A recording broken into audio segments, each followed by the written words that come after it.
पानखेडा येथील आदिवासी एकता महासंमेलन न भूतो न भविष्यती असा झाला।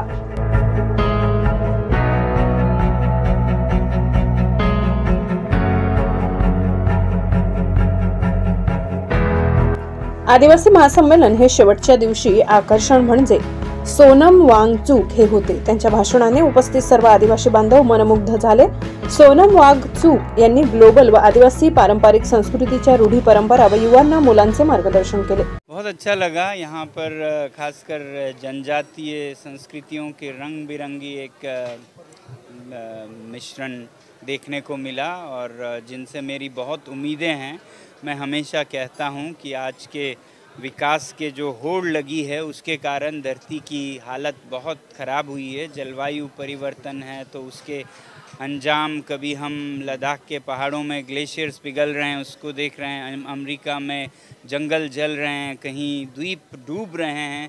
तो ऐसे में ये जो विकास का मॉडल पश्चिम ने दिखाया उसमें उत्तर नहीं है तो फिर कहाँ है। और मैं सोचता हूँ कि ये जो मूल निवासी हैं, चाहे वो लद्दाख के पहाड़ों में हो या मध्य प्रदेश महाराष्ट्र के जंगलों में हो, यहाँ पर आपको ये ज्ञान मिलेगा कि कैसे लोग प्रकृति के साथ संतुलन में बहुत थोड़े साधनों के साथ भी संतुष्ट रहते हैं। तो यही सीखने और यही औरों को सिखाने मैं यहाँ आया हूँ। बहुत खुशी मिली।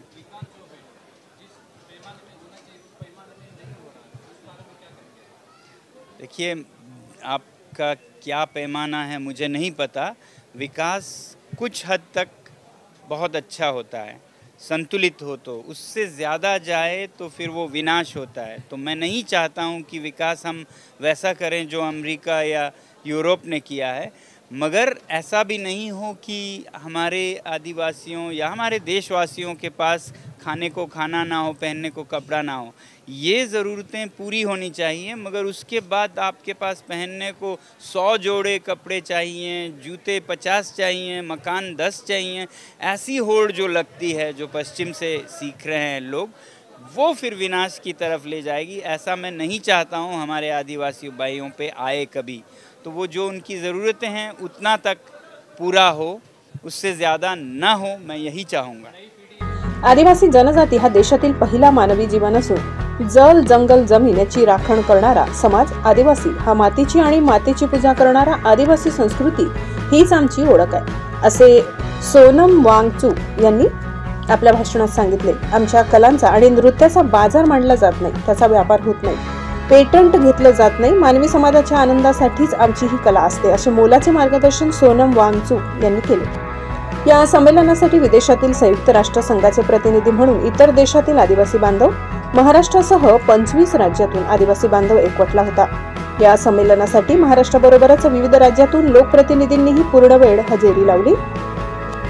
यामध्ये साक्री तालुक्याचे आमदार सौ मंजुळाताई गावित, शिवसेना जिल्हा प्रमुख डॉक्टर तुळशीराम गावित, बागलाणचे आमदार दिलीप मंगळू बोरसे, माजी मंत्री भारतीताई पवार, विद्यमान मंत्री नरहरी झिरवाड, आमदार नितीन पवार, आमदार शिरीष नाईक, राजस्थान, मध्य प्रदेश, गुजरात, अरुणाचल प्रदेश, दादरा नगर हवेली, आसाम, छत्तीसगड, उत्तराखंड, ओरिसा राज्यातील लोकप्रतिनिधीही उपस्थित होते।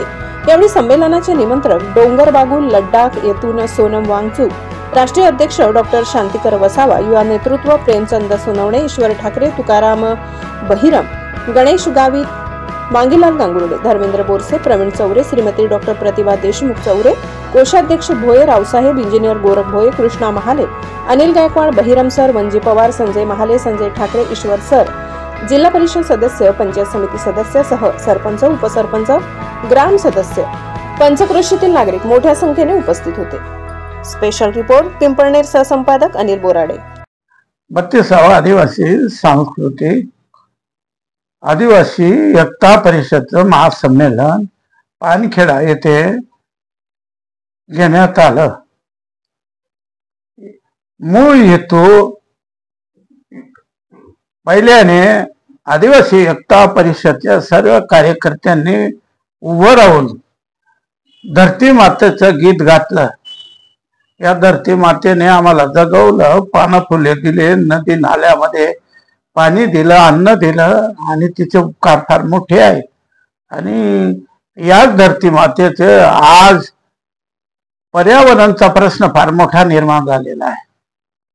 हे जे काही प्लास्टिकचे कागद वगैरे सर्व प्लास्टिकचं आहे आणि त्यामुळे उष्णता फार वाढलेली आहे. म्हणून ही उष्णता कमी व्हावी याच्यासाठी आदिवासी एकता परिषदने एक असा हे घेतलेला आहे की आपण आदिवासी आहोत, झाडं लावली पाहिजे, पर्यावरणाचं संतुलन जे बिघडत आहे ते कमी केलं पाहिजे आणि म्हणून सर्व भारतातल्या आदिवासींनी हे समजून आपापल्या भागात झाडं लावण्याचा प्रयत्न केलेला आहे. त्याकरता या ठिकाणी आदिवासी एकता परिषदचं जे अधिवेशन झालं त्या ठिकाणी विद्यार्थ्यांपासून, युवकांपासून, अंगणवाडीच्या सेवकांपासून अशा सर्व कर्मचारी, मग ते कारकून असो, सर्व कर्मचारी, त्यात BDO आलेत, मामलेदार आलेत, कलेक्टर, प्रांत यांनी सर्वांनी आपापली भूमिका, आपापले काम आपापल्या परीने पार पाडलेलं आहे. जोहार, जिंदाबाद साथियो. मी प्रेमचंद सोनवणे, आदिवासी एकता परिषद पूर्व राष्ट्रीय युवा अध्यक्ष आणि 32वा आदिवासी सांस्कृतिक एकता महासंमेलन जो 13, 14, 15 जानेवारी 2025 पानखेडा तालुका साक्री जिल्हा या ठिकाणी झाला. त्याच्या आयोजन कमिटीचं अध्यक्ष आणि ज्यांच्या नेतृत्वात ते झालं आदरणीय डोंगरभाऊ बागुल यांच्या मार्गदर्शनाखाली हे टोटल आयोजन करण्यात आलेलं होतं आणि देश दुनियाचं लक्ष वेधण्यासाठी हा कार्यक्रम होता. कारण देश दुनिया परेशान झालेली, जे आपण जागतिक स्तरावर ग्लोबल वॉर्मिंग सारखं प्रश्न पाहतोय, त्याच्यामुळे जगातील, देशातील आणि पूर्ण महाराष्ट्रातील आदिवासी समाजाला जागृत करण्यासाठी की पर्यावरण वाचवायचंय आणि ते सर्व आयोजन आदरणीय डोंगरभाऊ बागुल यांच्या नेतृत्वात, त्यांच्या मार्गदर्शनाखाली करण्यात आलेलं होतं. हे कार्यक्रम ना भूतो ना भविष्य गेल्या 32 वर्षापासून हे कार्यक्रम चाललेले, पण ह्यावेळीचा पानखेडामधला जो 32वा संमेलन झाला, ना भूतो ना भविष्य असा रेकॉर्ड ब्रेक कार्यक्रम झालेले आणि इतकं सुंदर असं आयोजन नियोजन झालं. त्याच्यामध्ये आमच्या धुळे जिल्ह्यातील जिल्हा स्तरावरचे सर्व जे शासकीय प्रशासकीय अधिकारी त्याच्यामध्ये खास करून पोलीस अधीक्षक आदरणीय श्रीकांत धिवरे साहेब, जिल्हा शल्य चिकित्सक आदरणीय डॉक्टर साहेब, DHO जे असतात आरोग्य अधिकारी जिल्ह्याचे, त्याच्यानंतर आम्हाला ज्या ज्या व्यवस्था लागणार होत्या जिल्हा स्तरावरनं त्या सर्वच व्यवस्था आम्हाला सर्व जिल्ह्याचे आमच्या सर्व अधिकाऱ्यांनी प्रोव्हाइड केलेले आहे. त्याच्यानंतर आमच्या साक्री ब्लॉक मध्ये आमचे DYSP साहेब असतील, आमचे स्थानिक पोलीस स्टेशनचे API बर्गे साहेब असतील आणि त्यांची पुरी यंत्रणा 24 तास काम करत होती, आम्हाला सर्व सहकार्य करत होती. त्याच्यामुळे एवढ्या मोठ्या संमेलनामध्ये लाखोच्या गर्दीने संमेलन झालं, 10-12 लाख लोक येऊन गेले, तरी सुद्धा कुठंच गालबोट लागले नाही. इतकं सूक्ष्म नियोजन आमच्या API साहेबांच्या नेतृत्वात आणि SP साहेबांच्या मार्गदर्शनाखाली होत होतं.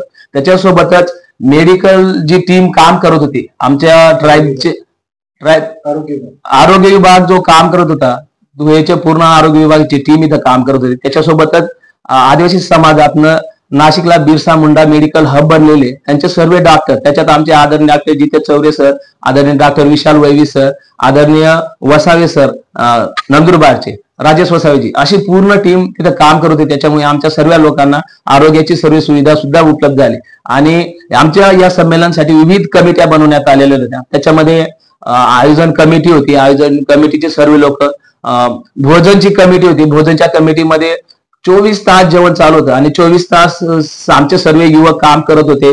स्वयंपाक करणारी स्पेशल टीम होती, कुठं म्हणजे 24 तास खानावळी चालून सुद्धा सर्व काम करणार आहेत. ओके.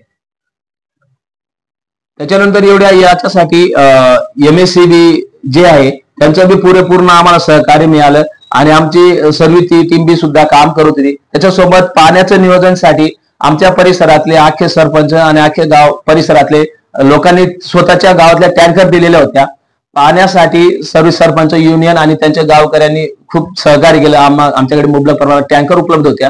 त्याच्यानंतर गावागावातनं लाकूड जो आला तो बी खूप मोठ्या प्रमाणात. त्याच्यामुळे आमच्या फॉरेस्ट डिपार्टमेंट जे फॉरेस्ट डिपार्टमेंटच्या सुद्धा खूप सहकार्य मिळालेले या कामासाठी।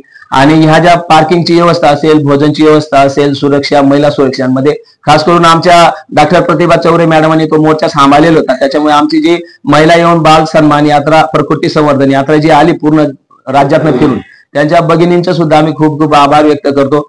आणि इथं या आयोजन कमिटीमध्ये अनिल गायकवाड असतील, तुकाराम बैरम सर असतील, मांगीलाल गांगुडे सर असतील, ईश्वर ठाकरे सर असतील, आपले चेतन भोयराव साहेब असतील, भाऊ चौधरी असतील, धर्मेंद्र बोरसे असतील, धनेश ठाकरे असतील, संजय ठाकरे असेल, सर्व तरुण कार्यकर्ते, दीपक, अजय, असे सर्व कार्यकर्ते, मी नावं घेण्यामध्ये खूप वेळ जाईल, पण सर्व जे कार्यकर्ते जे कधी पिक्चर मध्ये दिसले नाही पण पडद्यामागे युवक इतक्या मोठ्या ताकदीने काम करत होते की पुऱ्या तालुक्यातले वेगवेगळे संघटन जे आहेत आमच्या स्थानिक स्तरावरच्या सर्व स्थानिक संघटना साक्री तालुक्यातल्या अख्ख्या फुल टाइम 24 तास काम करत होत्या।